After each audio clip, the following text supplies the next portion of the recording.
The boxers have been given their instructions. The seconds are out. The crowd is ready for another edition of Shoulder Roll Virtual Boxing with your presenter, the boxing historian, Greg Rashid.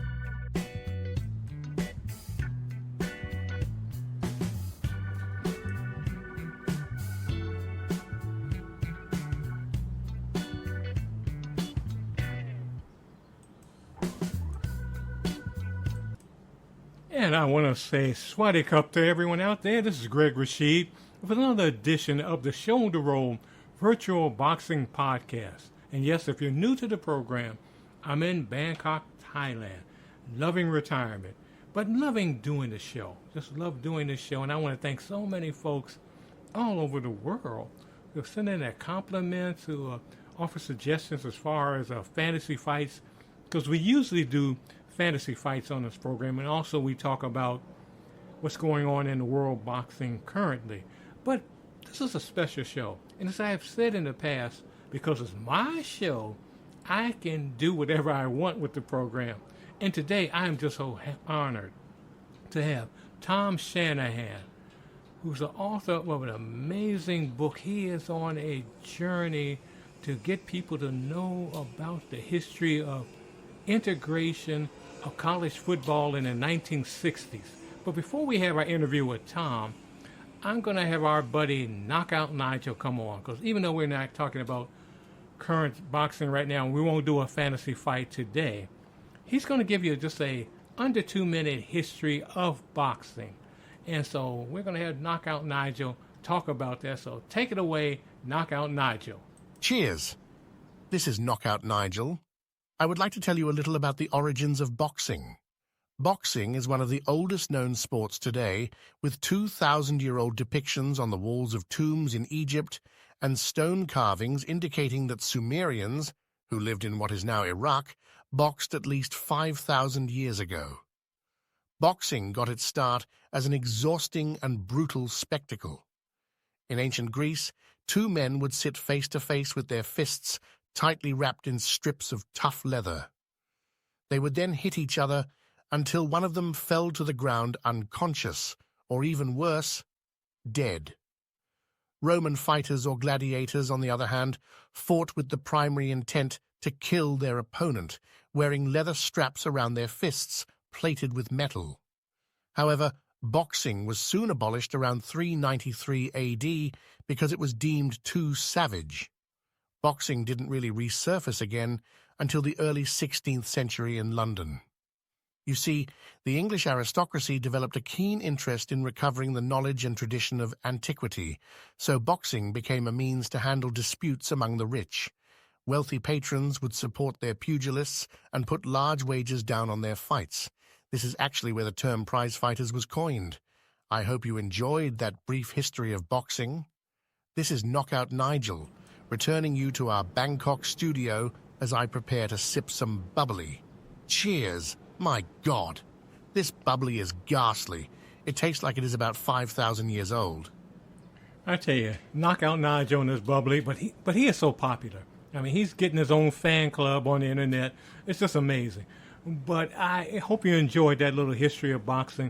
From time to time, we'll have more of this little fascinating facts about boxing and all, but right now we're having a fascinating interview with Tom Shanahan, who's written a superb book, The Right Thing to Do, The True Pioneers of College Football Integration in the 1960s. This is one of my favorite interviews, and I've been doing interviews for over 20 years. I really enjoy talking to Tom and reading his book, and I know you will enjoy this interview too. So we're going to get to the interview right now. So let's listen to it on the Shoulder Roll Virtual Boxing Podcast. And I am so honored today to have on my program a gentleman who I just, now he's very modest, but I think what he's done should make him a name known throughout all the sports, as far as sports history in particular, because the books he has put out, especially this new one that he's just put out, The Right Thing to Do, it's just an amazing book on just the history of the true pioneers of college football integration in the 1960s. And and some of you who know me and listened to me over the years since 2001 know, my love with sports. You follow some of my sports programs and some of my history and news programs about Black history. But there are so many things I learned in this new book that I didn't know. And I really want to just thank the author of this book who is on right now. And I have to say this, I know some of you are saying, well, you changed this to a boxing program. No, it is, but remember, it's my program. And I said, when I began this program, a year ago, that I can put on anyone I want when it comes to history and just learning and seeking knowledge. And I'm just honored to have on today. And he has a great last name for those of you who are listening on KUHS in Denver, Colorado. I'm talking about Tom Shanahan. He is a prize-winning author, sports writer, wrote for many years out, I believe, in San Diego. And I think now you're in North Carolina, if I'm not mistaken, Tom. That's correct. Yes. Yeah, but really just a great guy. And this book is really amazing. The Right Thing to Do. It's on, if I'm not mistaken, August Publications. Is that the name? That's correct. Yeah, it's really a great book. And I just want to thank you for coming on today. And first I want to ask, because one thing I didn't catch in the book, and I looked on and you got by the way, you got a fabulous website. That's another, I don't know. I'm going to ask you when we get off air, who, maybe you created the website yourself, but it's fabulous. It's one of the best websites I've seen. I mean, the information you have on there and how you lay it out is fabulous. Thank you. But I want to ask it's you. It's a labor of love. Yeah, I can, that comes out in your book. But one thing I didn't catch, and I want you to, maybe I missed it in reading the book and looking online, but what inspired you to really get into this whole thing about integration of college football in the 1960s? I know you're a grad of Michigan State, and I'm a grad of Ohio State University, but what was the one spark that said, why, this is a forgotten story. What is this? Yeah. And we know, and I know you're going to talk about the whole thing about Bear Bryant, but what was the spark that said, hey, I got to look into this? I was actually born in Cleveland, so I might have been on a path to Ohio State too. But my father got a job as a professor at Ferris State University, which is in Big Rapids, Michigan, north of Michigan State. Okay. And when we moved there, that was about the time that Bubba Smith and George Webster and Jimmy Ray were all playing for the Spartans, and they had this great team. And my family was always socially conscious. We were Kennedy voters, supporters of Martin Luther King and what he stood for. And I always knew, even as a kid, I was only in elementary school when they were playing, that there was something different about the Michigan State teams, that they had a lot of black players. And most in particular, that they had a black quarterback, because back in those days, there were no black quarterbacks. Right. So I was always aware of this, and it was always in the back of my brain. I always loved history. And as my career went along in sports writing, I also, when I was a kid, I read Harry Edwards' book, the Sociology of Sport, right, and learned about his role in the 1968 Olympics. So I always loved history, but when you become a sports writer, you kind of grind away at things. And as my sports writing career was winding down, I was fortunate in my time in San Diego to get to know Jimmy Ray's son, who is Jimmy Ray III. He was in the front office for the Chargers. And I approached him about hooking me up with his dad, and what I told his dad was, I don't think the Underground Railroad story has ever been properly told. We just have a thin outline of it that has been spread in college football lore. And then, of course, all the Michigan State players, Jimmy Ray, Clinton Jones, Bob Apisa, who the first Samoan All-American from Hawaii, because Duffy also had that Hawaii pipeline. Unfortunately, by the time I got to it, Bubba Smith and George Webster and Charlie Thornhill had all been passed away. But I was able to not only I got the cooperation from them, full cooperation, and I just started coming up with more things than I ever expected to find. The primary thing being that for the most part, the sports media of the 60s avoided race. So these milestones that Michigan State was recording and other black athletes were recording were simply being ignored. And that's what black historiography and critical race theory is all about. It's been politicized, but all that means is you're telling the story of a history of how it was told or wasn't told. And in this case, there is a ton of stuff to tell about what Michigan State, Duffy Daugherty, the Underground Railroad did to influence college football integration. Definitely. And it's funny. At that time, I'm a kid. I'm 12 years old in Washington, D.C. I remember that game. It was the game of the century, Notre Dame versus Michigan State. And I was so focused on, and this is what the media was doing back then. They were talking about Bubba Smith as far as kill Bubba, kill. That was a big slogan. And I didn't even notice. And I remember getting Sports Illustrated at the time too. It didn't occur to me that the quarterback was black, and there was no mention. I could be wrong, but from what I remember in the article I read in Sports Illustrated, there was no real mention about Jimmy Ray.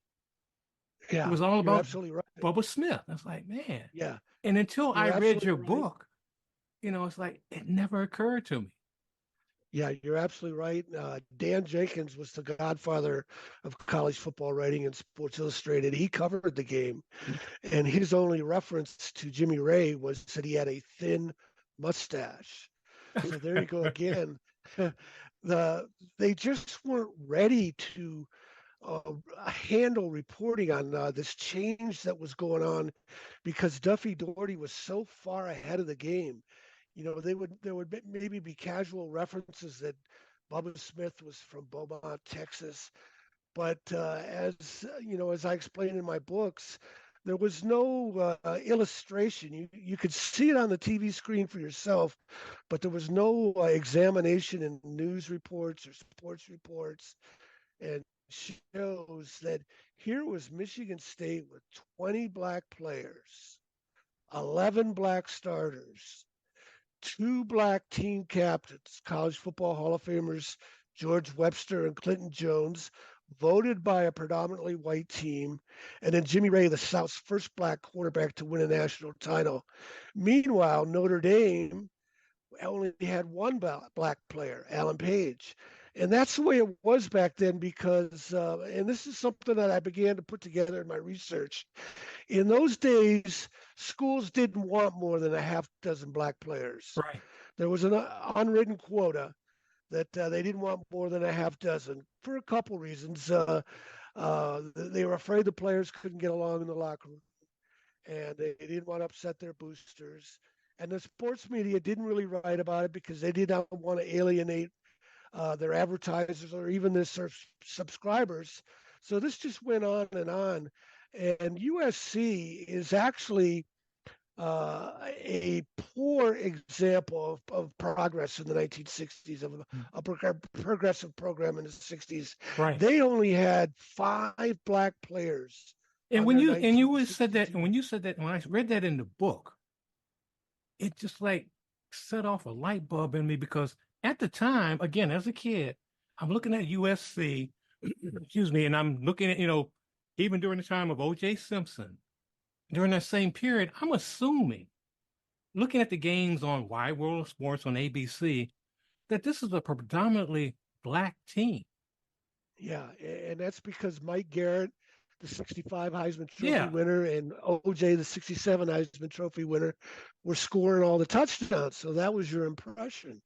And like I say, the media, for the most part, was not documenting what was going on. My first hint of that was when I dug into the archives for my first book, Ray of Light, and there was an Associated Press report that Michigan State's 17 black athletes was the most in major college football history.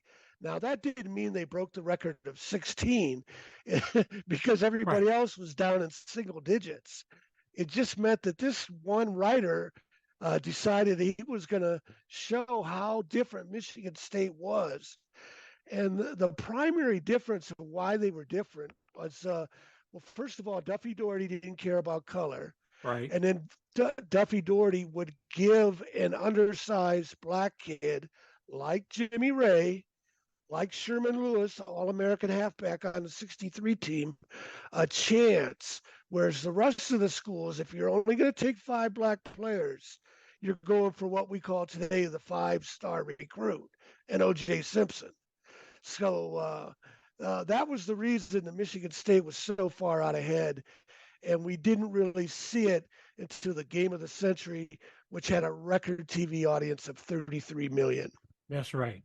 And, the thing I didn't realize, because I want to get into the whole thing about talk more about USC, the game with USC and Alabama, the Bam Cunningham, Bear Bryant game. But I didn't realize, I want you to put this in here too, and you talk about in the book, the same day you have the Stanford Arkansas game, and talk about the relevancy of that game compared to the USC Alabama game, because I never realized that. Yeah, again, nobody did. I didn't even realize it until I stumbled across it. I was in the Los Angeles Times archives looking for some more information about the 1970 USC Alabama game, which I had already debunked. There was no overnight reaction. People weren't talking about how this was changing sports. Those myths weren't made up until 20 years after the game. It was made up by USC myth makers to aggrandize their own school. And then, of course, Alabama was quick to embrace it because it covered up Bear Bryant's long track record of having segregated teams. But anyways, I was looking through the LA Times, and here was a story about Stanford the same day playing at Arkansas. And the Stanford Arkansas game was the one nationally televised, not USC Alabama.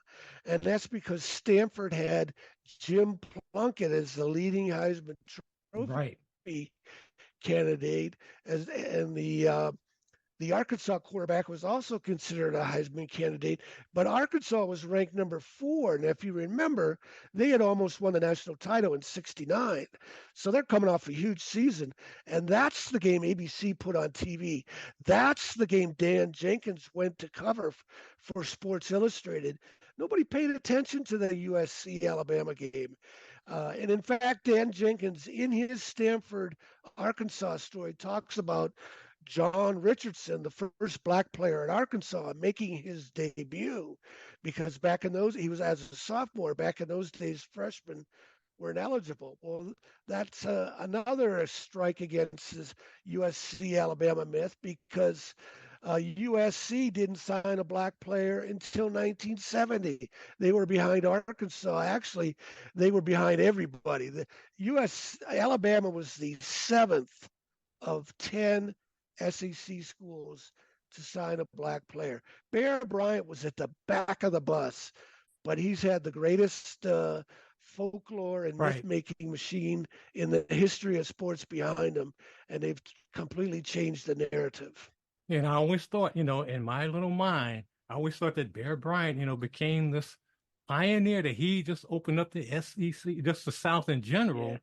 But Yeah. as your book shows, And again, and Greg, getting back to that, your question, I skipped over the part. I was going through the archives, and I started reading about how the fullback at Stanford, well, ran wild. He had 49 total yards and 3 touchdowns. That was more yards and more touchdowns than Sam Cunningham at USC. And his name was Hillary Shockley. That didn't ring a bell with me. So I said, if this guy is black, it'll be unbelievable.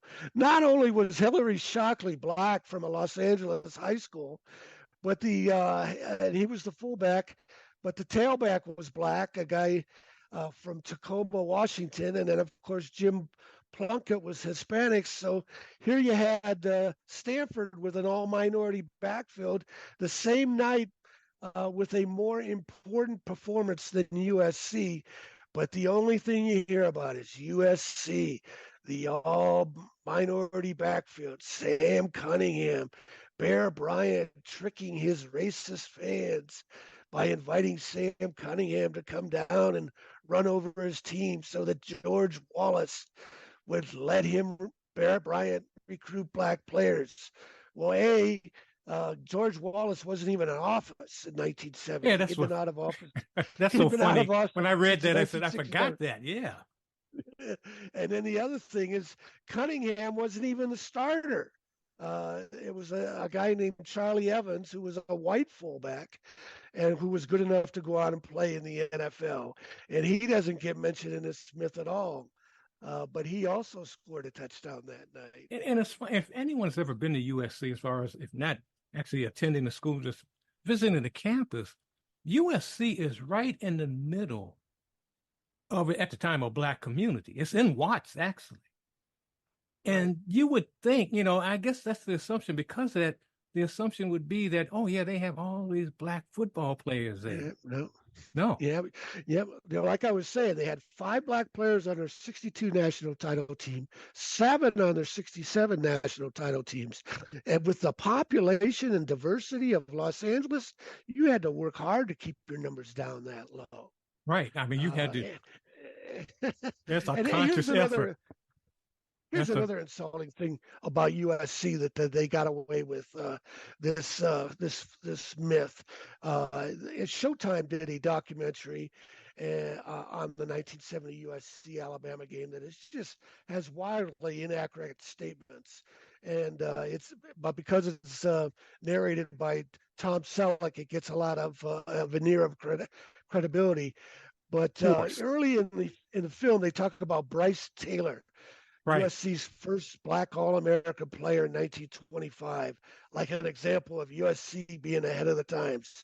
Well, USC left him out of their media guide until the late 50s, when a guy from the Los Angeles Sentinel, the black newspaper in Los Angeles, exposed it. So that's how much interested they were in black athletes. And meanwhile, and meanwhile, you got UCLA. Talk about, and I've talked about that camp, especially in the late 30s. What's going on there? And that doesn't really, doesn't get to play. Doesn't really get to play. UCLA was a progressive school in Los Angeles, not USC. And but once a myth gets started, it's hard to break it.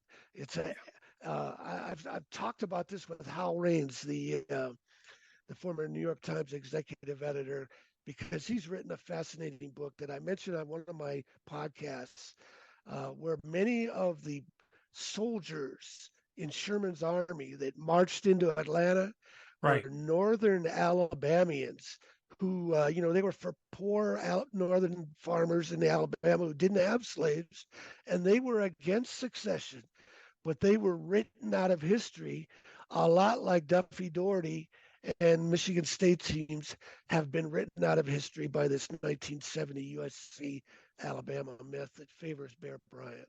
Amazing. It's really amazing. And that's something, you talk about in the book that I didn't know, that really, everything in the book, I want to say. And by the way, if you're just listening to the program, I'm talking to Tom Shanahan. No, he's not connected with the Mike Shanahan. Well, I don't know. Maybe you are, but he's the author of a new book, The Right Thing to Do. And it's all about the transitional players of college football integration in the 1960s. And one thing you mentioned in the book that I didn't know nothing about, and I was like, there was a point, I used to cover sports in Colorado, where I basically at one point lived in Folsom Field in Boulder, Colorado. And I never knew the story about the 62 Orange Bowl game. And talk about that whole That Yeah. whole thing. I never knew that. Yeah, it's such an injustice. It's such a shame, really, because what if the story had been told in '61? Does that move the ball forward earlier in racial understanding? And that's particularly important in Boulder because when Bill McCartney had success with a lot of black players, they were getting arrested. The story that Sports Illustrated wrote, Rick Riley wrote, was that there must be an element of racism in Boulder, and I've never lived in Boulder, so I don't know. But my point is, Riley was starting from this example in the late '80s, where actually Boulder's story goes back to 1961, where Joe Romig, the team captain, Rhodes Scholar, College Football Hall of Fame, and Chuck McBride, who was also a team captain, later better known for his time as Nebraska's defensive coordinator of the Black Shirts. They threatened to boycott the 1962 Orange Bowl if their 5 black player teammates, that's all, just 5. They stood up for 5 black players. If they were not allowed to stay in the same hotel, eat in the same restaurant, ride the same buses as any other American citizen. And how this story got ignored is just unbelievable and such Yeah. a shame. But it's really not unbelievable if you also looked at this was what was unbelievable to me. That same year in 1961, and I won first place from the Football Writers Association of America for this story. Bear Bryant was maneuvering behind the scenes to sneak in to the 1960 Rose Bowl because there was a lapse in the Big Ten contract with the West Coast.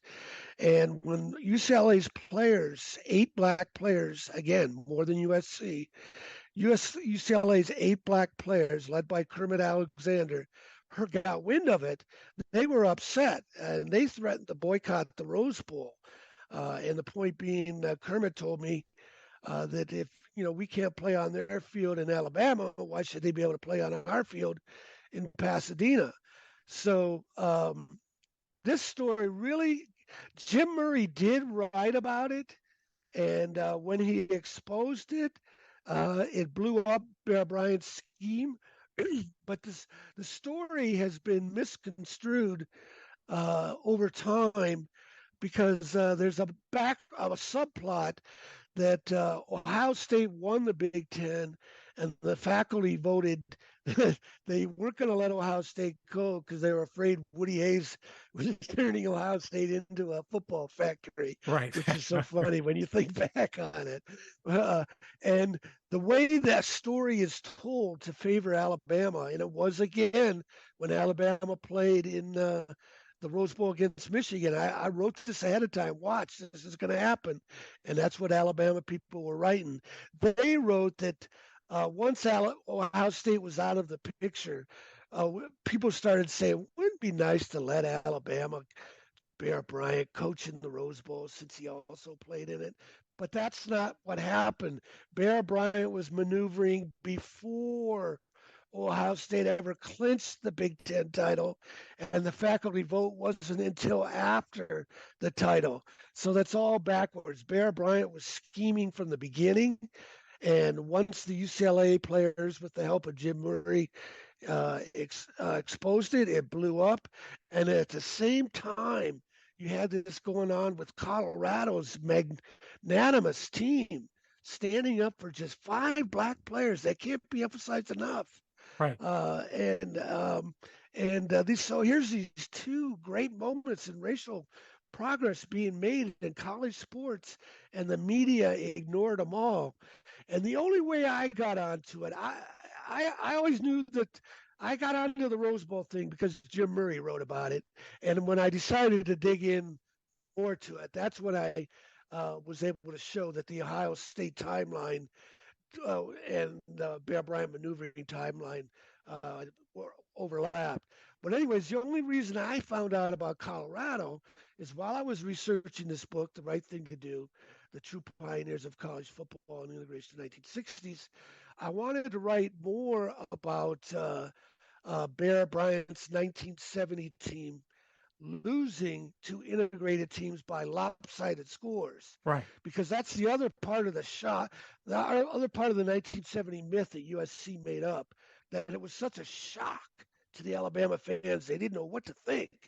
Well, 1 year earlier, Tennessee's integrated team won at Alabama 41-14, and the star of the game was a two-time All-American linebacker, a black guy, Jackie Walker, the first black linebacker in the SEC.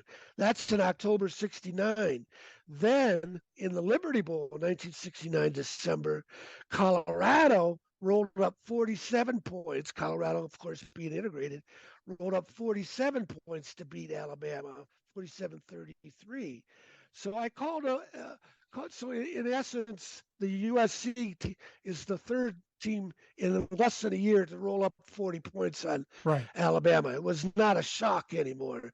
So I called up Dave Platty, the Colorado Sports I know him very Information well. America. Yep. Yeah, he's a pro, and I wanted to find out more information about the Liberty Bowl. And then he was the one that told me about the 1960 one Colorado team in the Orange Bowl, because I guess it finally got written about it at the 50th anniversary. But again, the story didn't spread outside of Boulder or Denver. And when Dave put me in touch with Joe Romig and a guy named John Meadows, who was on that team too, I was just flabbergasted at the story they told me. I don't know how that story was kept under wraps for so long, but it's a story that needs to be told. And when you understand the big picture, it just shows you more and more what baloney the 1970 USC Alabama game was Definitely. to college football integration, and that Bear Bryant dragged his feet. He was not a crusader. He resisted integration as longer than most coaches. I think I said this earlier. They were the 7th of 10 SEC teams to integrate. And by the 1970 season, when Alabama had its first black player, 33 of the 37 major programs were integrated. Bear Bryant was at the back of the bus. He's a phony. Yeah, and but they want to play that role with, and the fact is that he's Bear Bryant. He's not Paul Bryant. He's this.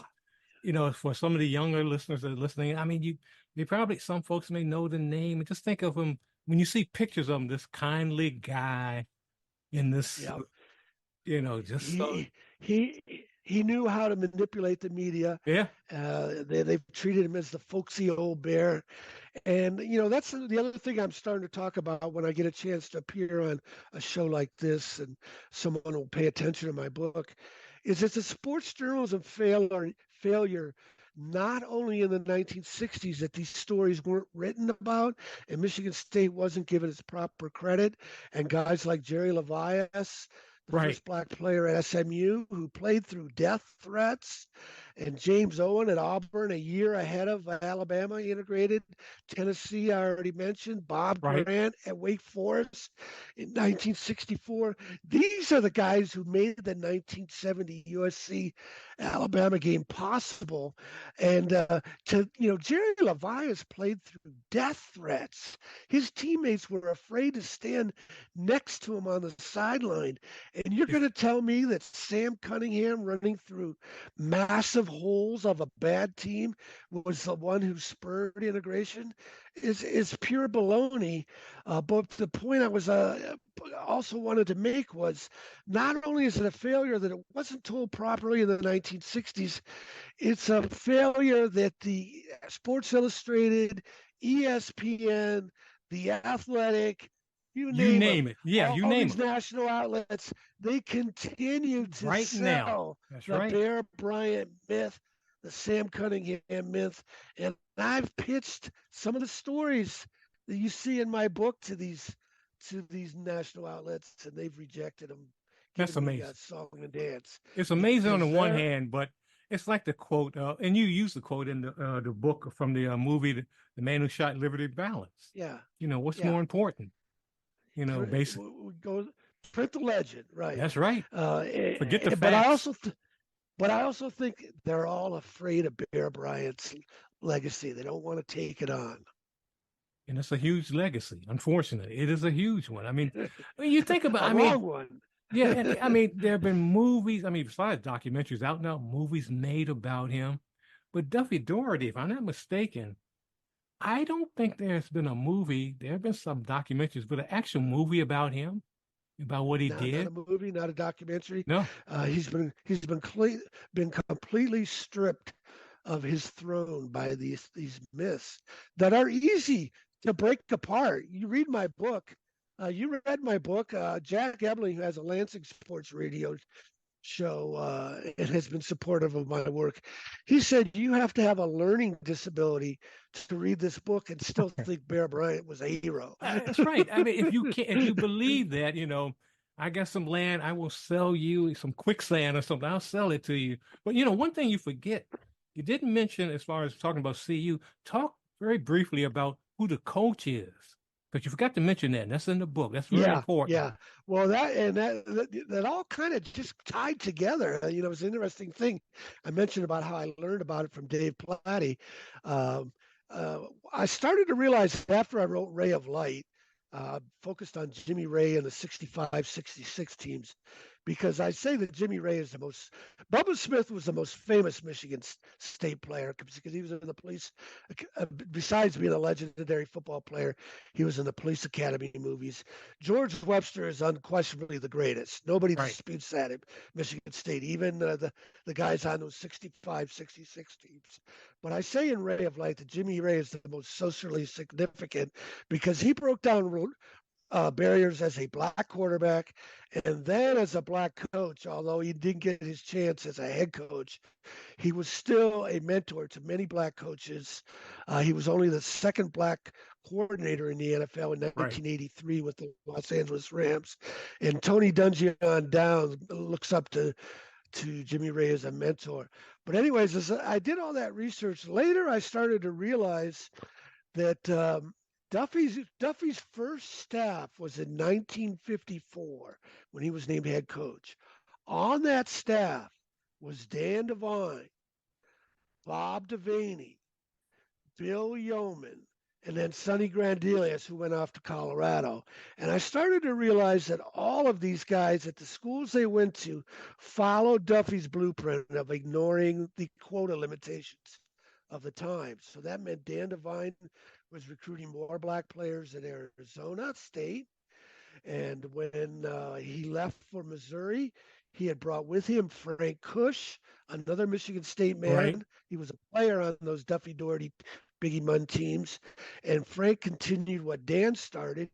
So then Dan goes to Missouri, and Missouri, whoever tells you this, Missouri had 2 black players in 1958. They were the first team in the South with black players. Although it's not the Confederate South, it's still the South. Who knows that fact? And then Dan Devine was the coach, and he had Missouri up in double digits with black players in the 60s. And then this part surprised me. Even when he went to Notre Dame in 1976, because remember, I told you Notre Dame only had 1 black player in 1966.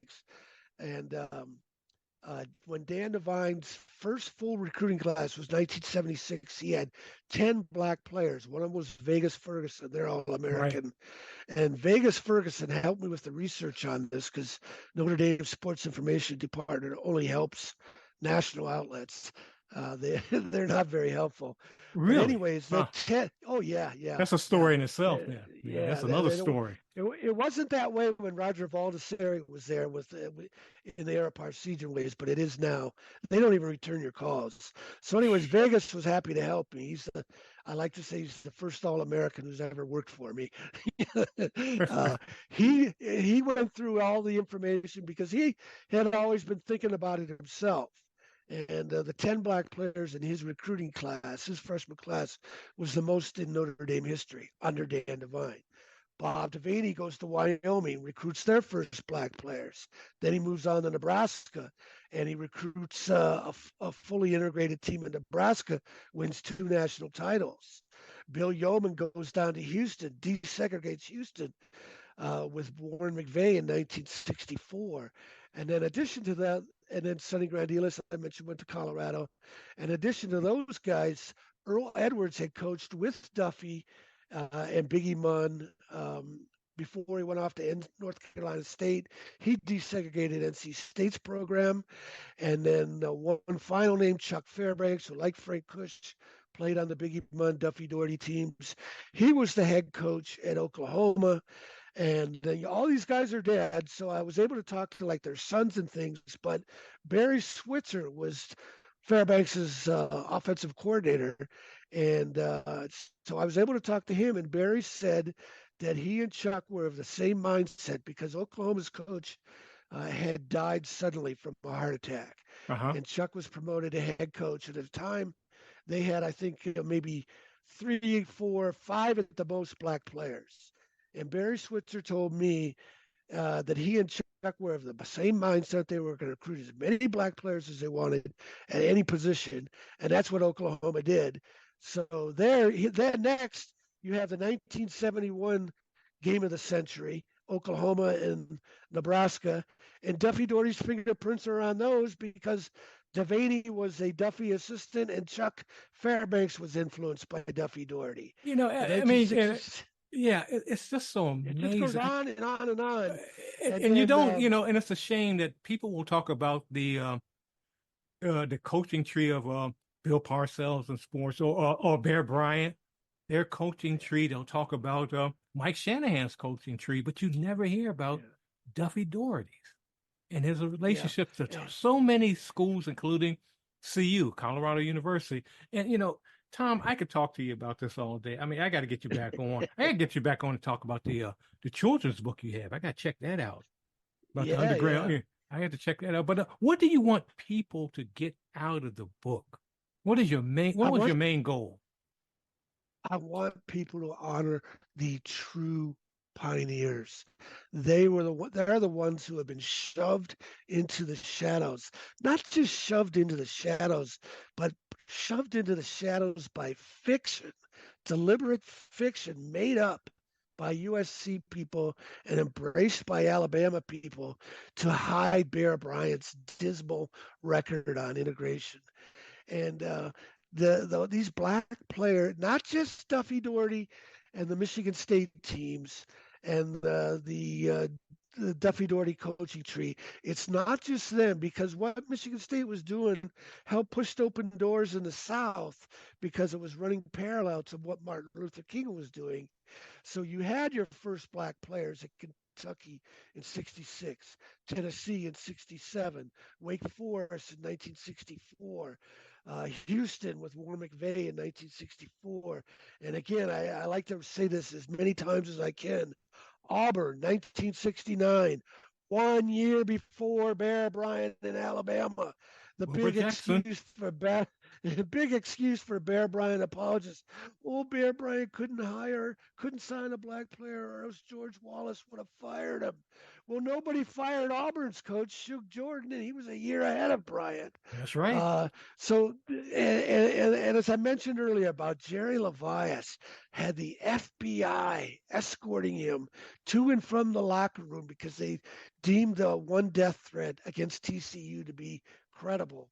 And he played through that game and scored a 68-yard touchdown catch, which clinched the Southwest title for SMU. And we could do a whole show around him alone. I mean, that story is something. But I'm sorry to cut you off because we have to go now. But how can people get a hold of you, Tom? Yeah, because I want to have you back on. First of all, my website is tomshanahan.report, and my contact information is on there, and also purchase links to The Right Thing to Do, Ray of Light, and my children's book that you mentioned, Bubba's Dad, Duffy, and College Football's Underground Railroad. And my idea behind that children's book was after I wrote Ray of Light, I realized I also did not give enough credit to the Southern black high school coaches who were sending Duffy the players. And chief among them was Bubba Smith's dad, Willie Ray Smith, a legendary coach in Texas. He won 235 games and 2 black state titles. And one thing that I haven't said on this show that I always like to say, Duffy Daugherty did not recruit the segregated South. The segregated South recruited Duffy. That's right. These black coaches sent their players to Duffy because they trusted him. That is something. And I just want to say to my listeners out there that that I've interviewed many folks over the years, over 20 years now, and read many books. This is one of the most passionate books. I'm so happy, Tom, that you show your passion in this book. You don't play, just give cold numbers and just say, okay, this is it. I mean, you say, this is wrong. You don't pull, I'm just happy you don't pull any punches. You just let it out. Yeah. And I'm just happy you did. I really appreciate you giving me a chance to tell the story, because my problem is I have a major story to tell, but I don't have a major publisher's budget to promote it. And it's I'll take every opportunity I can to break through. Hopefully I'm going to find that tripwire that triggers this nationally. I hope so. Maybe this interview will do it. You never know. But Tom, thank you so much. I'll be talking to you later. Thank you so much. You've written a great book, a great website, and you're just you should be in the College Hall of Fame, really, for what the work you're doing. I don't know about that, but I appreciate it. I appreciate the opportunity. All right. You take care, Tom. And I love folks who are so dedicated to their work. Tom Shanahan is doing a great job, uncovering the hidden history of what happened in the 60s as far as integration and college sports, college football, but actually it turns out to be college sports in general, and also in America itself. Fascinating book. Check it out. Definitely check it out. But we're going to, before we get out of here, I'll do a little music. And I was digging for this one. Found this, had to go through the bottom of my basement to find this one. But this is the chairman of the board. And this is from the late 60s, around that time period that Tom wrote about. And this is I'm a Sign of Changing Times. So let's hear that by the chairman of the board on the Shoulder Roll Virtual Boxing Podcast.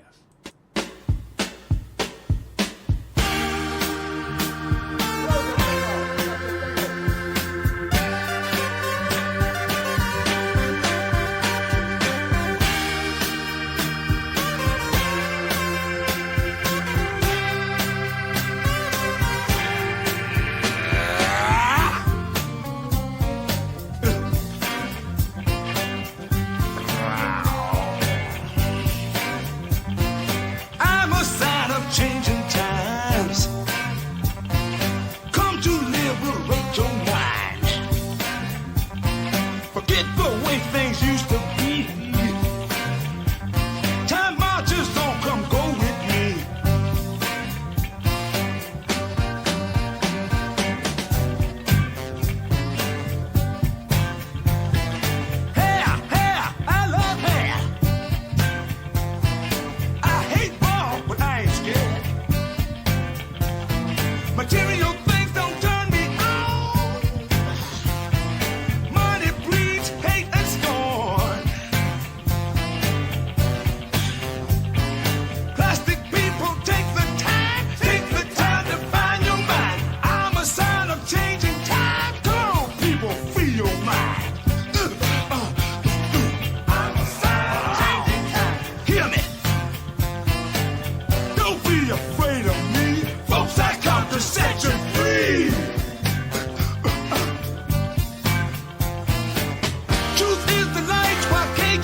to set you free.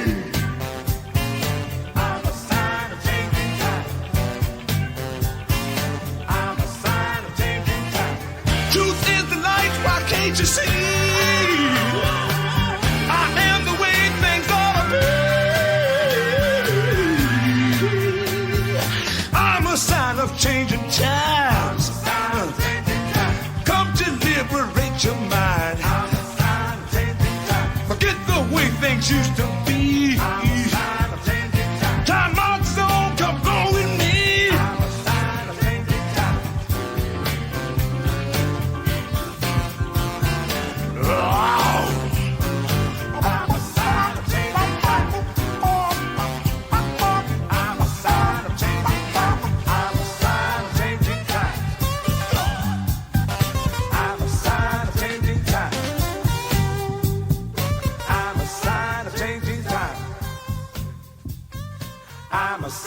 changing times. I'm a sign of changing times. I'm a sign of changing times. I'm a sign of changing times. I'm a sign of changing times. I'm a sign of changing times. I'm a sign of changing times. I'm a sign of changing times. I'm a sign of changing times. I'm a sign of changing times. I'm a sign of changing times.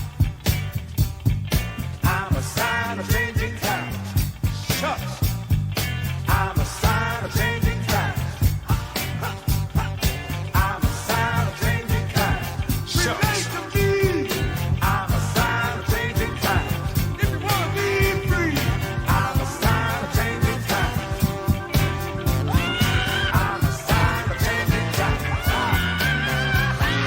I'm a sign of changing times. I'm a sign of changing times.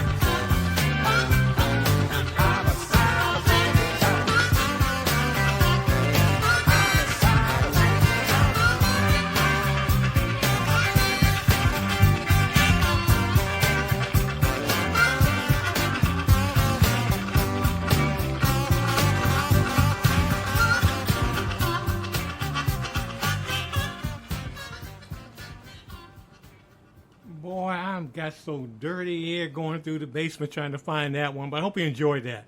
That was the chairman of the board from 1969, and I'm a sign of changing times. And we're getting ready to get out of here now. Hope you enjoyed the interview. I know you did with Tom Shanahan talking about his new book. And please get that book. Please get it. The right thing to do. The right thing for you to do is to get that book. It's on August Publications. Check it out. Great book, and as well as his other books about the integration of college football in the 1960s. But again, this is Greg Rashid on the Shoulder Roll Virtual Boxing Podcast. Go in love, go in peace. Help someone along the way. But every day, when you wake up in the morning, get up, look in that mirror, hug yourself and say, I love myself. And if you're sight impaired, get up, hug yourself, and say, I love myself. Because if you don't love yourself, you can't do anything. You can't do a single thing. You don't love yourself. I mean, it's no point even getting up some days. But anyway, love yourself. Because we all are in this together. We're on the same spear together. So do what you can. There's a lot of problems in the world, a lot of wars going on, but you can do something in your own way, bringing some positive energy to whatever community you are in this world. Help a senior, help a young person, do what you can. Help your neighbor, help those in need, do what you can, because we're all in this together. So again, this is Greg Rashid. Go in love and go in peace. We'll see you next time on the Shoulder Roll Virtual Boxing Podcast. And remember, you want to be a Patreon? Go to my Patreon site, Shoulder Roll Virtual Boxing Podcast, and donate what you can, $1, whatever you can, $1 a month, $1 a week, whatever you can, to keep this show rolling so we can get some better equipment. Also go to my Buy Me a Coffee site and donate whatever you can, $1 or so. Keep things going, because this is your program. This is your program. We depend on you out there to keep things rolling. So again, This is Greg Rashid. Go in love, go in peace. See you next time on the Shoulder Roll Virtual Boxing Podcast. Thanks for tuning in, my friends. See you next time for another edition of the Shoulder Roll Virtual Boxing Podcast. Please don't forget to like, share, comment, and subscribe to this podcast. Thanks.